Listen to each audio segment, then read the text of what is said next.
بسم الله، الحمدلله، صلات و سلام علی رسول الله. برادران عزیز، امروز میگذریم در قسم دوم قصه حضرت آدم علیه السلام. الله و آدم و ابلیس و ملائکه ها گذشت. در این باره صحبت میکنیم در قسم دوم برنامه. در برنامه اول گفتیم که اولین چیز الله چرا آفرید، آدم علیه السلام چگونه آفرید و همسر او را چگونه آفرید و آنها در بهشت چگونه بودند. فإذا سويته فنفخت فيه من روحي فقعوا له ساجدین. وقتی که الله سبحانه و تعالی روح در آدم علیه السلام دمید و به ملائکه ها دستور داد که سجده کنند، سجده احترام، سجده عبادت داریم، سجده شکر داریم و سجده احترام داریم. این سجده احترام بود. الله دستور داد که همه به آدم علیه السلام سجده احترام کنند و همه ملائکه ها سجده کردند بجز ابلیس. فسجد الملائکة كلهم اجمعون الا ابلیس ابى ان یکون مع الساجدین. همه ملائکه ها سجده کردند مگر ابلیس که او از سجده کنندگان نبود، سجده نکرد. الله سبحانه و تعالی میدانست که برای چی ابلیس سجده نمیکند و باز پرسان شد از او. قال یا ابلیس ما لك الا تكون مع الساجدین. ای ابلیس، چی تو را منع کرد که تو از سجده کنندگان نبودی؟ چی تو را منع کرد که تو به مخلوقی که من آفریدم سجده نکردی؟ جواب احمقانه ابلیس چی بود؟ قال الم اکل لاسجد لبشر خلقته من صلصال من حمأ مسنون. آیا گفت من سجده کنم به همین مخلوقی که از خاک کاواک و از لای بدبو آفریده شده است؟ گفت باید اجرا کرده شود. حرام الله حرام، حلالش حلال، فرمانش اجرا، نهیش هم چیکار کرده؟ از نهیش دور ایستادن و او خالق است. الله چی گفت؟ قال فخرج منها فانک رجیم. از اینجا گفت دور شو، و درستی تو رانده شده هستی. و این علیک لعنت الی یوم الدین. تا روز قیامت بر تو لعنت باد. نگاه کنید برادران، خوب اهمیت بدید. الله سبحانه و تعالی گفت تا روز قیامت بر تو لعنت باد. اگر ابلیس توبه میکرد و میبخشید، سخن الله در اینجا چیکار میشه؟ رد میشه. یعنی الله خلاف وعده میشه. ولی ابلیس چیکار کرد؟ توبه نکرد. از نافرمانی کردگیش هم پشیمان نشد. السلام وقتی که خطا کرد در حال استغفار کرد و ابلیس استغفار نکرد و الله پیشکی میدانست که این توبه نمیکند. برای همین گفت که تا روز قیامت بر لعنت باد. بعد ابلیس چی گفت؟ در حال گفت که من فرزندای آدم انا گمراه میکنم، انا که یارا چی میگه از راه تو بیراه میکنم. اول این گونه نگفت. میدانست که الله خلاف وعده نمیکند. اول وعده الله را گرفت. چی گفت؟ قال ربی فانظرنی الی یوم یبعثون. تا روزی که مردم دوباره زنده میشوند، تا روز قیامت برای من مهلت بده. حتی تا دم سور دیوم گفت، تا سور یکمنه، تا سور دیوم مهلت گرفت. تا اون مخلوق هایی که در آخر آنها را الله سبحانه، انسان هایی که بالای سر آنها قیامت قائم میشد، حتی آنها را هم تا اخیرش باید چیکار کند؟ گمراه کند و بعد روزی که مردم دوباره برانگیخته میشد. الله برای چی گفت؟ قال فانک من المنذرین الی یوم الوقت المعلوم. تو به درستی از مهلت شدگان هستی. الله گفت مهلت دادم تا همون روزی که خودت گفتی، تا همون روز معلومه. الله سبحانه و تعالی صاحب کبر خار میکنه. صاحب کبر و غرور الله خار میکنه. قال فبعزتك لا اغوینهم اجمعین. ابلیس به عزت الله قسم خورد که تمام این فرزندای آدم چی میکنم از آدم سرکگی تمام ذریتش گمراه میکنم الا عبادك منهم المخلصین، مگر کسانی که به تو اخلاصمندند. الله سبحانه و تعالی گفت قال الحق والحق اقول لأملأن جهنم منك و ممن تبعك منهم اجمعین. من گفت دوزخ را از تو و آن ذریت تو که فرزندای آدم گمراه میکنند و از آن فرزندای آدم که پیروی تر میکنند من دوزخ از شما پر میکنم.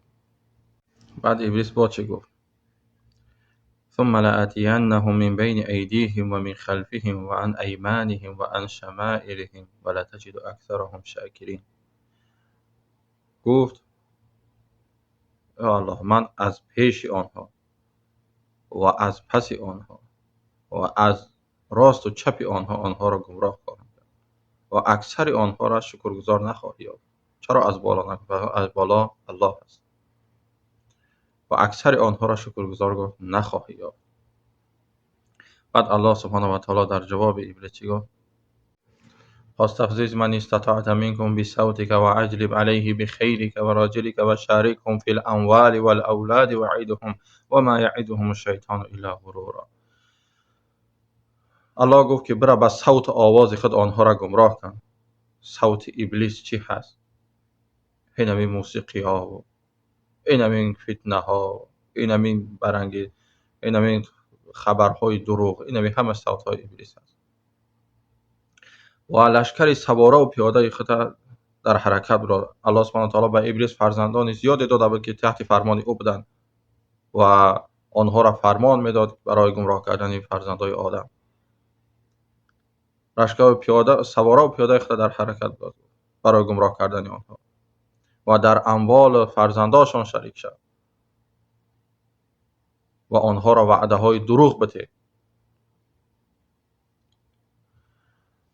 و چگونه که امروز در مال های مردم شریک میشه، آنها را در راه های حرام صرف میکنند، در استفکه ها و در کازینو ها و در دیگر جاها و در فرزندانشان شریک شد. و این را در تفسیر میاره که همون فرزندایی که همون قریشه که از فقر و گرسنگی یک نوشه یک مثالش آوردند، از فقر و گرسنگی میترسیدند و فرزندای خودشان میکشتند که اینها فردا ما اینها را خورانده و سیرانده نمیتونیم.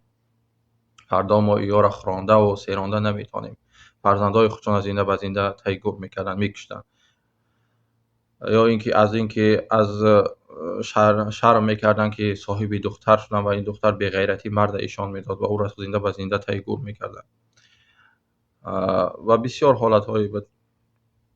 خلاصه میگه در فرزندانشان شریک شد و آنها را وعده های دروغ بده.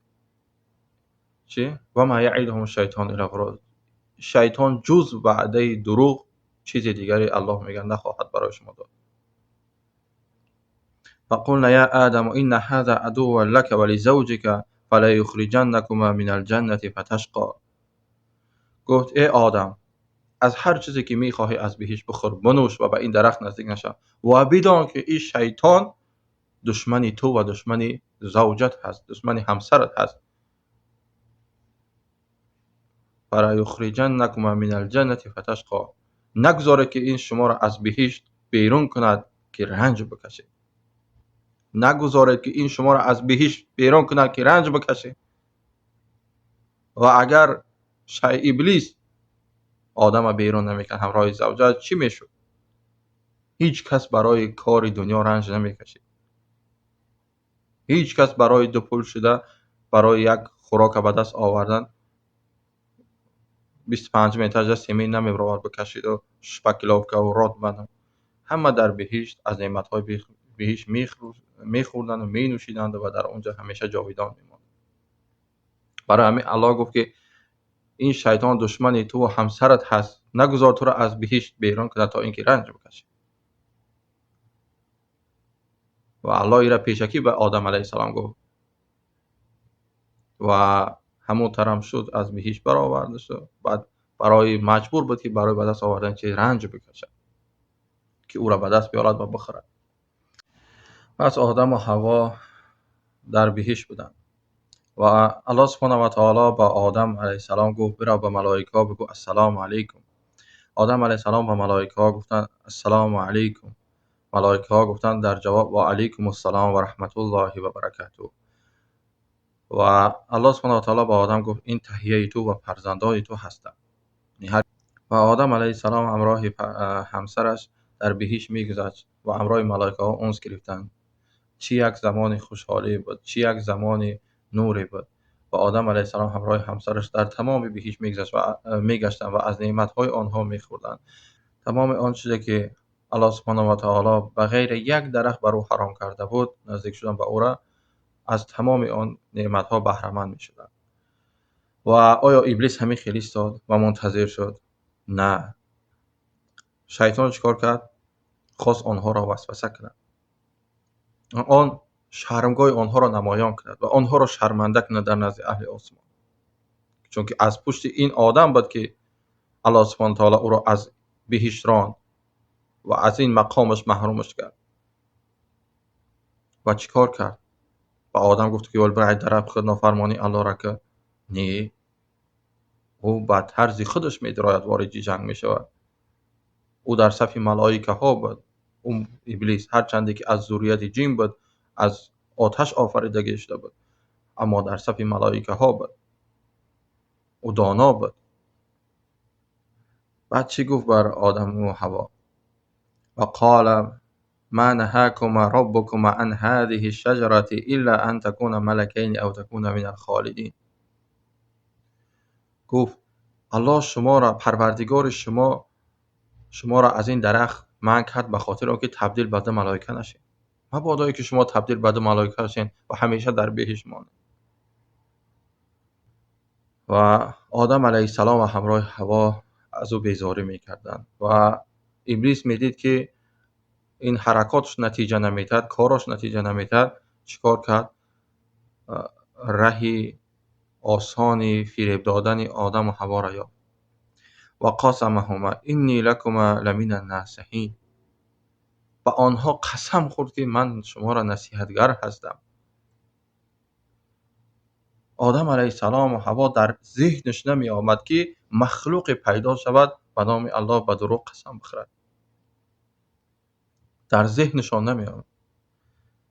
فدلهما بغرور. و آنها را چیکار کرد؟ کار کرد که الله را نافرمانی کرد. فلما ذاقا الشجرة بدت لهما سوآتهما فتفيقا يخصفان عليهما من ورق الجنة ونادى ربهما ألم أنهاكما عن تلك الشجرة وأقول لكما إن الشيطان لكم عدو مبين. پس شیطان آنها را کاری کرد. وقتی قسم خورد آنها از او درخت خوردند و وقتی که از آن درخت خوردند شرمگاهشان از بدنشان افتید. وقتی که از اون درخت خوردند لباسهاشان از تنشان افتید و شرمگاهشان نمایان شد. و آدم علیه السلام شرمگاه مام حوا و مام حوا شرمگاه آدم علیه السلام ندیده بود و یکدیگر را میدیدند میگریختند، از یکدیگر شرم میکردند. این شرم از فطرت انسان است. از یکدیگر میگریختند و از برگ‌های درختان بهشت گرفته خود را میپوشاندند. و الله سبحانه و تعالی با آدم گفت ای آدم آیا از من میگریزی؟ آیا از من میگریزی؟ آدم گفت نه، نمیگریزم. یا الله چگونه فراموش کردم فرمان تو را. الله گفت که و نداهما ربهما الم انهاکما عن تلک الشجرة. آیا من شما را از این درخت من نکرده بودم؟ و اقول لکم این شیطان لکم عدو مبین. آیا نگفته بودم برای شما که شیطان دشمنی آشکار شما؟ آدم گریه میکرد و چگونه فراموش کردم فرمان تو را. و بعد چیکار کرد؟